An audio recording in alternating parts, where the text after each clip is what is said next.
Bonjour à toutes et à tous, j'espère que vous allez bien. Aujourd'hui, nouvelle vidéo. Hier, vous avez vu les pronostics de la Première Ligue ont été postés, donc si vous ne l'avez pas vu, n'hésitez pas à aller la voir. Aujourd'hui, direction la première journée de la Liga. Alors avant que ne commence, voilà, je vous l'ai dit, la Première Ligue est sortie. Après cette vidéo, ça sera la Ligue 1 qui sortira sur la chaîne, vu que c'est la première journée. Encore une fois, je le dis et je le répète, j'aime pas forcément jouer les premières journées parce que voilà, les mercatos ne sont pas encore finis. Donc il peut encore se passer pas mal de remue-ménage dans les équipes. Et donc de mon côté, très souvent, les saisons dernières en tout cas, je faisais la 2 voire la troisième journée, j'attendais un petit peu. Mais comme cette semaine je pars en vacances, la semaine prochaine il n'y aura certainement pas de vidéo, il y aura uniquement des shorts qui seront tout simplement pour la Coupe du Monde féminine. À savoir qu'on fait quand même de très bons résultats dans cette Coupe du Monde. Donc si voilà, vous souhaitez avoir des pronostics sur la Coupe du Monde féminine, n'hésitez pas à vous abonner pour avoir tout simplement la visibilité sur les shorts. Donc nous, on est parti. Première journée de la Liga. Ils ont changé leur logo. N'hésitez pas à me dire ce que vous en pensez. Bon, un peu sobre. Moi, je préférais l'ancien. Il était un peu plus coloré, mais bon, voilà. Euh, Comme d'habitude, un match, un pronostic, des cotes supérieures à 1,50. C'est mes avis, bien évidemment. Ne jouez pas tous les pronostics. Choisissez seulement les pronostics qui vous intéressent. Donc cette saison, on retrouve Alaves, Grenade et Las Palmas, donc qui étaient promus de la Liga 2 à la Liga. On commence donc tout de suite avec Almera contre Rayo Vallecano. On va quand même regarder un petit peu leur préparation, même si encore une fois, là c'est un petit peu attention, un petit warning quand même. De mon côté, très souvent, je regarde principalement les deux derniers matchs, donc genre du 25 juillet à maintenant, tout simplement pourquoi? Parce qu'au début, je pars du principe où il y a des joueurs qui sont peut-être partis entre temps, et on a fait aussi des essais de joueurs, voilà, peut-être des recrues, etc. Donc il a fallu se mettre un peu en place, et donc apprendre à la légère, je pense, les matchs de préparation, en tout cas un peu les matchs, on va dire, début juillet. Donc Almira, qui a fait une préparation un peu comme Vallecano là-dessus. Ces deux équipes qui se sont déjà affrontées la saison dernière, mais également dans la Liga 2, vu qu'ils étaient montés, je crois, la saison dernière tous les deux.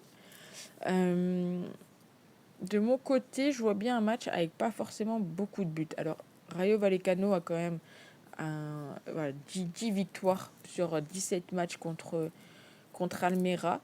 Je partirais plus sur le fait qu'il n'y aurait pas forcément beaucoup de buts entre les deux équipes. D'un côté comme de l'autre, vous pouvez le constater, 4 fois sur 5, on a quand même le moins de 2,5.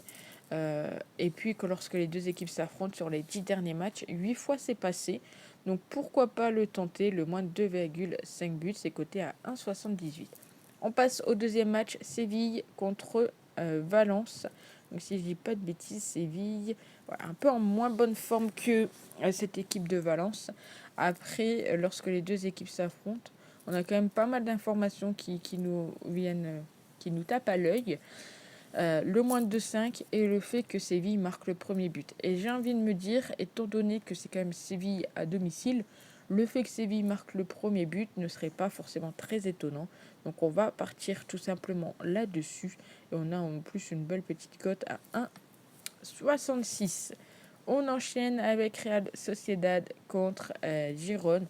Donc du côté Real Sociedad, la cote elle a énormément chuté et elle risque encore de chuter malheureusement quand vous allez voir la vidéo. Euh, Girone, donc qui est pas favori mais qui a une meilleure préparation. Entre les deux équipes, alors on a des petites informations, oui et non. Euh, on est sur le fait que le Real Sociedad n'a pas perdu sur les 6 derniers matchs. Alors attention quand même parce qu'il y a pas mal de nuls entre les deux. 6 nuls, 3 victoires des Real Sociedad, seulement une victoire pour Iron. Donc j'ai envie de partir un petit combo parce que voilà, je suis pas fan de jouer du 1-2, même si là la cote à 1,60 elle est quand même assez intéressante. On va regarder le petit combo avec le match nul, on ne sait jamais. Et certainement qu'on n'a pas les pronostics que je voulais. Donc, enfin, la cote est pas intéressante. Quand j'avais regardé, donc j'ai regardé hier, à savoir que j'étais parti sur du remboursé en cas de match nul et la cote a été supérieure à 1,60. Donc on va quand même partir sur du 1-2, même si de mon côté je suis pas fan, mais ça sera je pense le seul de la vidéo. Las Palmas contre Majorque, donc une équipe qui vient d'être promue, qui en plus de ça est favorite à domicile. Au niveau de leur préparation, on a Majorque qui est quand même en meilleure préparation, on va dire. Sur les confrontations, donc ils se sont affrontés il y a 2 ans dans la Liga 2. Très souvent, on a quand même les deux équipes marquent 4 fois sur 5, ça passe. Donc je me dis pourquoi pas le tenter. En plus, bon, Las Palmas fait son retour dans la Liga avec une équipe qui est clairement à leur portée. Voilà, ça, ils ont fait sur 13 matchs 6 victoires pour Las Palmas, 4 nuls et 3 victoires pour Mallorca. Donc j'ai envie de tenter les deux équipes marques, surtout que la cote est très intéressante, cote à 2,03. On passe à l'Athletic Bilbao qui reçoit le Real Madrid. Donc Real Madrid donné favori, cote à 2,13. Ils ont perdu leurs 2 derniers matchs, donc contre le Barça et contre la Juventus. Du côté de l'Athletic Bilbao, ils ont fait 2 matchs nuls. Ici, il y a un pronostic qui ressort assez souvent, malgré le fait que sur les 6 derniers matchs, le Real a encaissé le premier but. Lorsqu'ils affrontent l'Athletic Bilbao, et bien très souvent, c'est eux les premiers à marquer. Alors j'ai envie de prendre ce pronostic qui a en plus une cote assez intéressante également, qui est tout simplement 1,74 pour le Real marque le premier but. On passe donc au 6e match et on passe donc au match de dimanche avec Celta Vigo qui reçoit Osasuna. Si on regarde un petit peu leur état de forme, meilleure forme pour Vigo, mais Osasuna n'est pas non plus ridicule. Entre les deux équipes, de mon côté, je vois pas forcément de nul. Si on regarde un petit peu, bon, d'un côté comme de l'autre, très souvent c'est la première équipe à marquer. On a le plus de 5 du côté de Osasuna. J'ai envie de partir sur le fait qu'il n'y aurait pas forcément de match nul. Après, vous le savez, j'ai très souvent un karma. Quand je vois pas de match nul, ça se finit malheureusement en match nul. Donc j'espère que voilà, la malédiction va enfin partir. Je vais partir sur Celta Vigo ou Osasuna et le plus d'1,5 but qui est coté à 1,86. On passe à Villarreal contre le Betis. Alors, Villarreal donné favori ici, et pourtant leur forme elle est un peu catastrophique, en tout cas pas de victoire sur les 5 derniers matchs. Du côté de Betis, et pas de victoire sur les 3 derniers matchs. D'un côté, on a le plus de 5, de l'autre côté, le moins de 5. Très souvent, le Betis encaisse le premier but. Lorsque les deux équipes s'affrontent, on a très souvent du moins de 2,5 buts.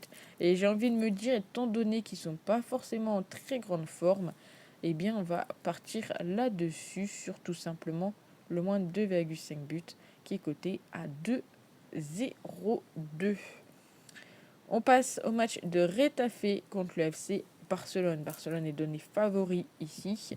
Au niveau de leur forme, tac, meilleure forme légèrement pour le Barça. 3 victoires d'affilée. Très souvent, on a le plus de 5. Le fait qu'ils marquent également le premier but. C'est surtout le fait qu'ils encaissent très peu de buts face à Retafe. 5 matchs sans aucune défaite. Ils dominent complètement Retafe. Sur 20 matchs, on a 14 victoires du Barça, 5 matchs nuls et seulement une victoire pour Retafe. Ici, j'ai envie de partir sur le fait que Retafe ne marquera pas. Et comme Retafe, voilà, on part vraiment sur Retafe, ça sert à rien de mettre non, les deux équipes ne marquent pas, mais plutôt sur le moins de 0,5 pour Retafe. Bon, la cote est quand même supérieure et plus intéressante. Mais ça, vous le saviez peut-être, je vous l'avais déjà expliqué la saison dernière. Et on enchaîne l'avant-dernier match, si je ne dis pas de bêtises, c'est Cadix contre Alaves. Donc, promu Alaves cette saison. Alors si on regarde un petit peu, 80-60, donc il y a des victoires, mais après tir au but pour Cadix. Donc au moins ils ont fait des matchs jusqu'au bout. Entre les deux équipes, on retrouve très souvent le moins de 2,5 buts. Très peu de victoires pour Alaves, mais très peu de confrontations également entre les deux. De mon côté, je serais clairement d'avis de partir là-dessus. On a une équipe de Cadix si je dis pas de bêtises, qui est très souvent sur du moins de 2,5 dans ses matchs. Donc j'ai envie de partir là-dessus. Hop, le moins de 2,5 buts. Oula, c'est vraiment pas cher payé. Bon, on va changer de pronostic du coup, parce que clairement, une cote à 1,42, bah moi, ça passe aux oubliettes. Donc peut-être partir sur Cadix ou nul. Enfin, ouais, Cadix ou nul. Et si on part sur Cadix ou nul et le moins de 2,5, le moins de 3,5, ok. On va partir sur Cadix ou nul et le moins de 2,5. Du coup, on garde notre moins de 2,5. On part sur le fait qu'Alaves ne gagnera pas son premier match en Liga. Et je pense qu'on a quand même une cote assez intéressante. Ou alors, on aurait peut-être pu prendre... Non, on va rester là-dessus. On va va pas aller chercher trop loin. Et on finit avec l'Atlético Madrid contre Grenade, donc également promu cette saison. Et Grenade qui a fait une très belle performance.